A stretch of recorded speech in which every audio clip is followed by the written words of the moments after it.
All right, I'm now at part 6, which is home and the death of history. And the concept of home is stops being a place and starts to become an idea um, of where peace is, which is very hard for the soldier to get. And many soldiers will never get it because their systems have been fried by, they've been so traumatized by the war that the post traumatic stress essentially leaves them, the, the wiring in the brain has been changed. There is, because we know now what we didn't know, say in the 70s or the 60s or 70s, was that neuroplasticity was an actual thing. You could actually change the pathways in the brain, and it's very hard to. It's relatively easy to wire somebody to be traumatized, and it's very hard to get them to be untraumatized. To calm them down. It's very hard to convince people they should be afraid, and it's very hard to convince people that they no longer need to be afraid. Um, and so Mandela imagines this when he's still in heaven. It was going to be good to settle down and live a whole year for every year that went by on 172. And then, of course, it finishes. And the first time that they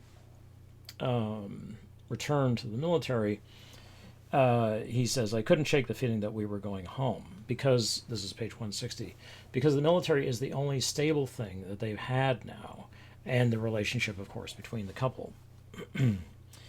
As he says on page 84, after this raid, I would probably be eligible for full retirement with full pay if I lived through the raid, and if they didn't change the rules on us. Me, a 20-year man, and only 25 years old on 84. So here's the situation where, because of the time dilation, you can have put in 20 years will have elapsed, but you'll only be 25. Now, this is pretty much a direct metaphor for the experience of the veteran who comes home at age, say, 22 or 23 and feels ageless or 90 or, and is not going to do a lot of laughing because they look around them and see, like, this is what we fought for. And there is a very good scene of this in The Hurt Locker, which is not my favorite movie. I mean, it's very well made, but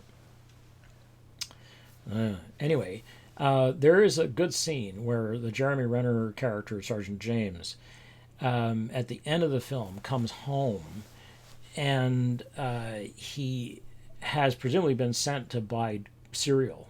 And he stands, so there's a picture of him, there's a beautiful little scene of him standing, it's a wordless scene, where he's standing in the cereal aisle and he's looking, and it's completely empty of people. And there's all this cereal, and it's just insane, right? And he's looking at it, and it doesn't make any sense at all. Like, this is what he was fighting for. That's, of course, the story.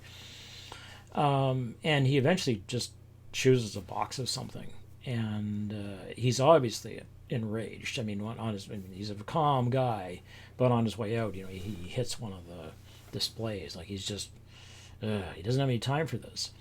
And this tends to be the soldiers' take. The soldier's often angry, male, female, doesn't matter, and